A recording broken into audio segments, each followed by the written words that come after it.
If you have a passport from countries like China, India, and Vietnam, then this is going to be a huge opportunity. Listen to me carefully. The Australian government has now officially announced the dates for the massive 462 subclass work and holiday visa for the year 2026 to 2027. First, let's talk about the timeline, because missing a timeline means missing out an entire year. And I wish that you won't get that, right? The strict window for registration opens on 4th June and shuts on 25th June. So you are left with 3 weeks of window to apply for the registrations. Now, there is no need to panic, no need to get into rush, because the system is completely based on an electronic lottery, which means even if you apply on the very first hour of the window or on the last day, your chances of getting this visa are 50-50. So what happens once you are in the pool? See, the ballot system selection opens on 2nd July 2026 and it stays open for next 9 months until 30th April 2027. Over these 9 months, the computer system will randomly pull profiles from the pool. And if your name is drawn, then you will receive an invite on the email.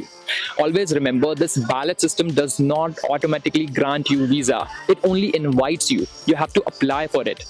And your selection is completely based on the criteria that the authorities have already listed. So how does this work? So if you're applying for the registration through ballot system, you need to be the first time applicant at the age of 18 to 30.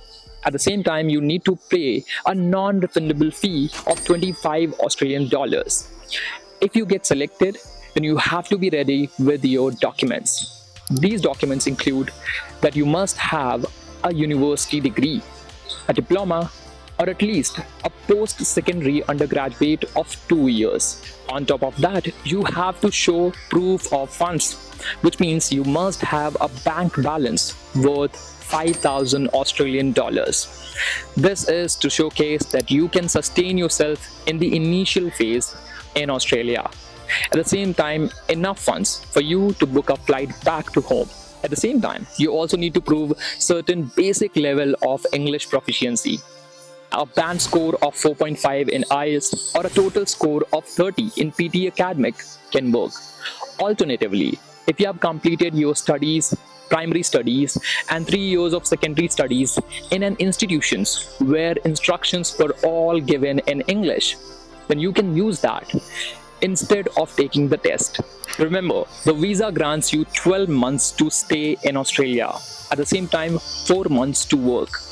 You can extend for 2nd or 3rd year if you complete the regional work. So mark your calendars for 4 June 2026. At the same time, if you have any query or question regarding the process or this procedure, you can drop your comments and our team will try to reach out to you to help you further. So what are you waiting for? Comment now and we shall share the link.